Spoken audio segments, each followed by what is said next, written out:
देख रहे हैं इंडिया का नंबर 1 चैनल नव भारत प्राइम न्यूज, सबसे तेज सबसे आगे। मथुरा के जयसिंहपुरा स्थित तमोली धर्मशाला में रविवार शाम विराट हिंदू महासम्मेलन का भव्य और ऐतिहासिक आयोजन किया गया। इस महासम्मेलन में क्षेत्र के हजारों की संख्या में हिंदू समाज के लोगों ने भाग लिया और पूरे कार्यक्रम स्थल पर भारी उत्साह और जोश का माहौल देखने को मिला। इस महासम्मेलन में मुख्य वक्ता के रूप में साध्वी मीरा शास्त्री उपस्थित रहीं। उन्होंने अपने ओजस्वी और प्रेरणादायक संबोधन में हिंदू समाज की एकता, संस्कृति की रक्षा और सनातन परंपराओं को आगे बढ़ाने पर विशेष जोर दिया। उन्होंने युवाओं से आह्वान किया कि वे अपनी संस्कृति, धर्म और राष्ट्र के प्रति जागरूक रहें और समाज की मजबूती में अपना योगदान दें। उनके संबोधन के दौरान उपस्थित लोगों ने तालियों और जयकारों के साथ उनका समर्थन किया। इसके साथ ही महंत कन्हैया दास जी महाराज ने भी अपने आशीर्वचन में समाज को एकजुट रहने का संदेश दिया। उन्होंने कहा कि समाज की ताकत उसकी एकता में होती है और जब समाज संगठित रहता है तो वह हर चुनौती का सामना कर सकता है। उनके आशीर्वचन से कार्यक्रम में उपस्थित लोगों में नई ऊर्जा और उत्साह का संचार हुआ।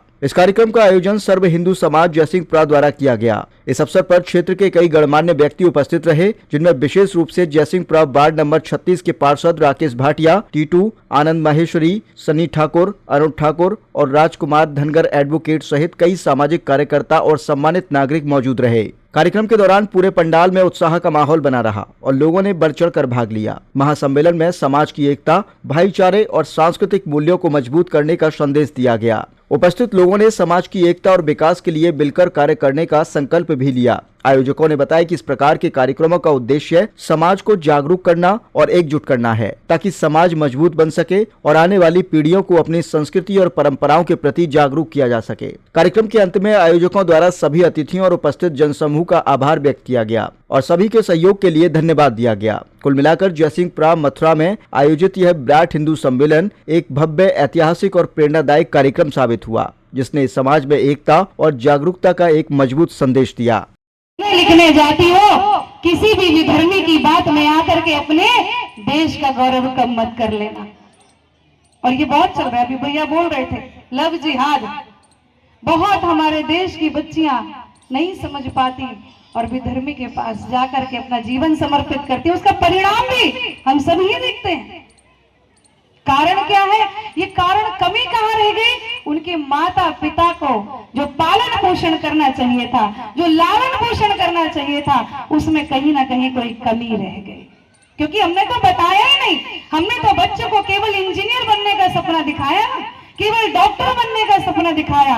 हमने तो बताया ही नहीं कि बेटा सबसे पहले अपने देश के लिए समर्पण की भावना और उसको पूरा करना, ये सबसे पहला कर्ज से मुक्ति है।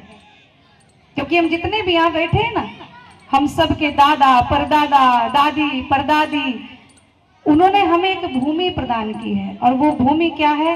वो भूमि कोई मकान की या प्लॉट की या कहीं व्यापार की भूमि नहीं है। वो भूमि हमारी देह की भूमि है। ये शरीर हमारा स्वयं का नहीं है, हमारे पूर्वजों ने दिया है। और जिन पूर्वजों ने ये शरीर दिया है, उनका जन्म, उनका जीवन यापन भी इस भारत की भूमि पर ही हुआ है। आप विगत अगर 50 वर्ष, 100 वर्ष पूर्व की बात का अगर चिंतन करें, कभी दादा दादी से, नाना नानी से अगर सुना हो तो वो बता सकते हैं, बताया भी होगा कि वो समय कैसा था जिस समय किसी संघ की स्थापना नहीं हुई थी, कोई भी यहाँ पर मंडल नहीं था, कोई भी किसी प्रकार का कोई समूह नहीं था। उस समय हमारे हिंदुत्व की रक्षा थी या हम असुरक्षा में हैं, ये उनसे पूछ लेना। तो अपने ही किसी न किसी परिवार के किसी पूर्वज ने, आपके ही, हमारे भी किसी पूर्वज ने बलिदान हुए हैं, शहीद हुए हैं हमारे देश की भूमि पर, जिसके कारण आज हम यहाँ सुरक्षित बैठे हैं। आंख में आंसू आ जाते हैं। अगर एक दो पीढ़ी अगर हम पीछे देखें तो कोई ना कोई हमारा ही ब्लड रिलेशन जिससे है, रक्त संबंधी हमारा कोई चला गया। किससे? अपने देश के लिए लड़ते लड़ते, अपने देश के गौरव को बचाते बचाते। इसलिए मैं हाथ जोड़ करके निवेदन करूंगी, आज 100 वर्ष पूरे हुए हैं राष्ट्रीय हिंदू संघ के लिए, तो आप सब ये संकल्प लें कि हम अपने देश के लिए जिएंगे, देश के लिए मर जाएंगे, अन्य कोई धर्म नहीं अपनाएंगे। नहीं, जिएंगे तो राम से, मरेंगे तो राम से। इस जन्म में रहे तो भी राम नाम से। आज ये साधु संतों ने ही प्रेरणा हमको ऐसी दी कि आज विगत कई वर्षों के बाद अयोध्या में रामलला का मंदिर भी बना है धूमधाम से। उनको मीरा जी साध्वी जी उन्होंने बहुत अच्छा संदेश दिया है, उनको आगे कोई समस्या नहीं आए, तो ये कार्यक्रम हमारा सफल रहा है, बहुत अच्छा कार्यक्रम रहा है। अच्छा, इसका मुख्य उपदेश क्या है हिंदू महासम्मेलन का? मुख्य उद्देश्य ये है कि जो हमारी माताएं बहनें हैं और जो जिनको पीड़ित किया जाता है, जो उसे वो सजग रहेंगे, एक रहेंगे तो नेक रहेंगे, कटेंगे तो बटेंगे। तो इसीलिए एक रहना बहुत ज़रूरी है।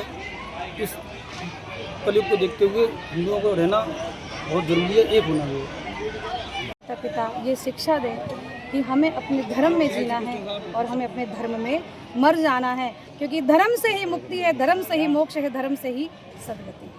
जय श्री राम। भारत माता की जय। भारत माता की जय। नमस्कार, मैं टीटू वर्मा, आप देख रहे हैं नव भारत प्राइम न्यूज। आज विराट हिंदू सम्मेलन हुआ है और ये बमोली धर्मशाला जयसिंहपुरा वार्ड नंबर 36 में, और हमारे साथ मौजूद है साध्वी मीरा शास्त्री जी, और आइए इनसे बात करते हैं।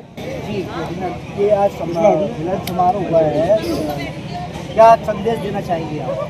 मैं यही कहना चाहूँगी कि अगर इस संघ की स्थापना नहीं हुई होती तो हम भारतवासियों की पहचान नहीं होती। आज किसी को सुरक्षा नहीं मिल रही होती, घर घर में आज चैन की नींद हम ना सो रहे होते, न जाने कितनी बुरी दुर्दशा हमारे भारत की होती अगर विश्व हिंदू परिषद नहीं होता। इसलिए आज मैं सबका आह्वान करना चाहूँगी, बेटों का बेटियों का, कि वे आएँ और संघ से जुड़ें और अपने धर्म की रक्षा करें, अपने देश की रक्षा करें। जी जी। अब कितने लोग यहाँ पे इकट्ठे हुए हैं आज? सैकड़ों लोग यहाँ रहे। कोई भी साध्वी जी ने कि हजारों लोग यहाँ युवा इकट्ठे हुए